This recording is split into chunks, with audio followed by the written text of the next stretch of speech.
Welcome back, everyone. This will be the last video for Chapter 4, Sensation and Perception.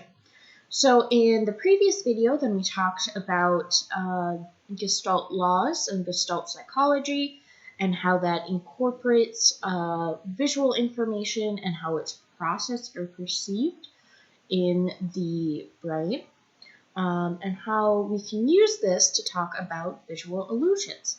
So just a reminder of the 4 Gestalt laws of organization. We have 1, the law of similarity, 2, the law of proximity, the law of closure, and then the law of continuity. Now we're going to see how some of these play a role in some optical illusions. The first optical illusion is here. So this illusion actually has a special name, not that you need to know, but it's Fraser's spiral. That's the name of this. And this illustrates Gestalt's law of continuity. And that's because if you follow these spirals, the spirals here that go inward, what you'll actually find is it's not spirals at all. It's actually multiple concentric circles. So if we just follow this around, it's one circle. It's not a spiral at all. But what our brain does is it kind of connects all these circles together into one continuous line. So that's using the law of continuity.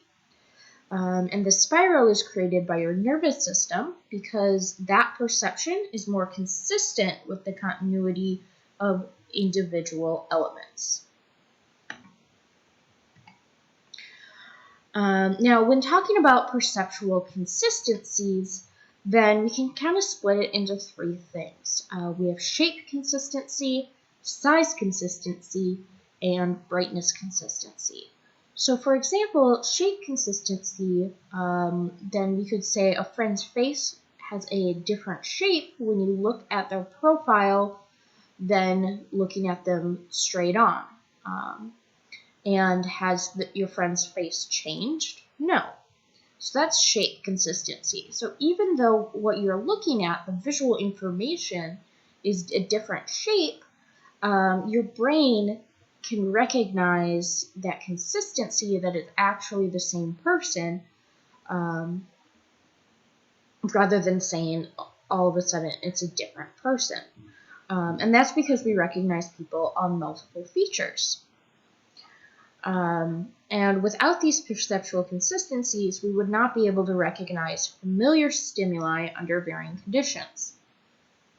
So another example would be size consistency. So when you're walking to your car, the image on your retina gets larger as you're getting closer. So do you perceive your car to be growing? No, right? And that's because it's a perceptual consistency. And then finally, an example of brightness consistency would be the color of your jacket may be different in full sunlight than in shade. So brightness consistency is something your brain usually does very well at. And, if it's something you're familiar with, then you'll definitely be able to recognize it in different brightnesses. So here's another example of size consistency. So the perception of the size of an object remains relatively consistent, even though the images on our retina change in size with varying differences. In other words, we recognize in this image here that this guy that's sitting way back there is the same size human as the guy sitting closer to us. Even though if we measure the size of the image of him versus the size of the image of this gentleman up front, they're actually very different sizes. But what our brain can do is recognize that it's further back in the distance and use size consistency to understand that something further away will look smaller. So our brain understands this, even though this is the reality when talking about just the measurements in an image. So let's start talking about these illusions. Illusions are perceptual consistencies show that context can produce illusions. So converging lines can disrupt size consistency. So for example, here, these two men are the same size in real life, but he is further away than this guy. But we can't perceive that because of the lines on the floor. Now, if we look at this diagram over here, this is what the room actually looks like. So even though we perceive this to be a normal square room, it's actually not. Because this gentleman is further back, but the lines on the floor don't indicate that. The lines on the floor make it look like it's a normal room, and so that's why it's an illusion.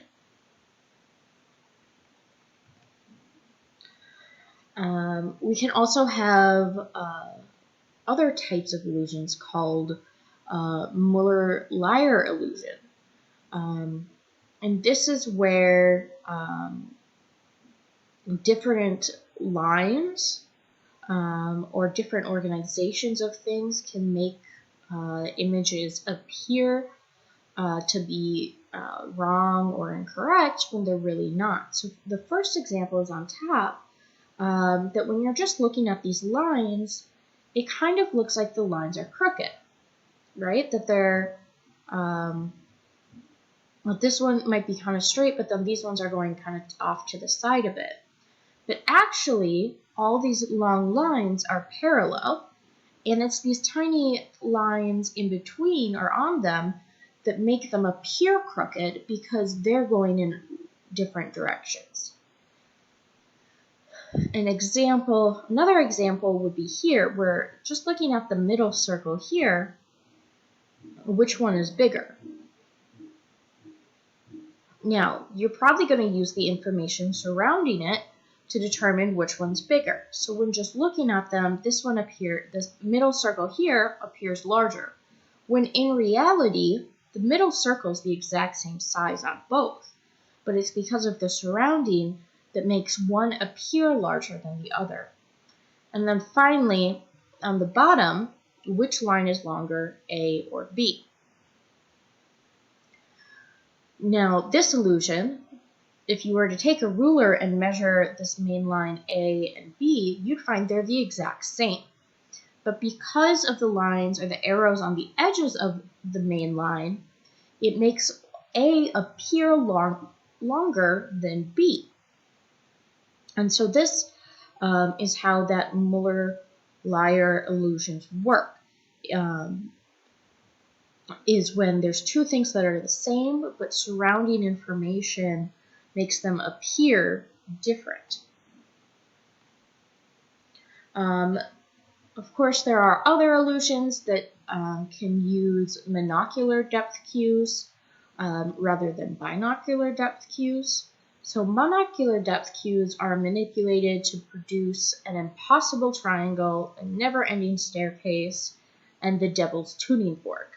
So this is, instead of using 3D images or like the Muller-Lyer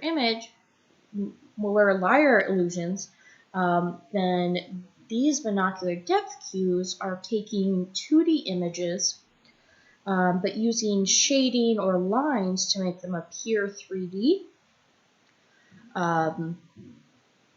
but create impossible images that don't make sense. So like this never-ending staircase, you're always going up, but that's impossible because you're never going anywhere, or you can always go down. So how does that work? And then the devil's tuning fork, if you actually look here, we have a line here, and it kind of just stops there. But what you, and same here, we go here, and if we go over, it goes down into this gap. And the tuning fork is the gap in the middle. And so none of this really exists, okay? So that's kind of these illusions where you're able to draw something where it gives the illusion of movement or of a shape that isn't possible to actually create in the real world. Like you can't make a wooden version or make a 3D printed version of these illusions because they're impossible. And then different illusions work for humans or no longer work based on experience and perception. So for instance, this baby is crawling and it was uncheckered, and now there's a piece of glass. But if you look down, then there's still the same checkered pattern. So when the baby crawls across, the baby's probably going to just think it's the same checkered pattern. Or what the baby might think is that there's going to be a large drop when there's not, because it can't process that there is a pane of glass because it hasn't experienced that before. Another example would be here. What is this, the archer shooting at? Is he shooting the elephant or is he shooting the antelope? So based on experience, we would say he's going to shoot the antelope because you can't really kill an elephant with one arrow. But if you didn't have any experience, then based on perception, it looks like he's pointing at the elephant rather than the antelope. So this is where experience can also come into play with your perception of how the world works, and help you understand different illusions as you get older. So that's it for sensation and perception. I hope you enjoyed it. And next week, then we will start chapter 5.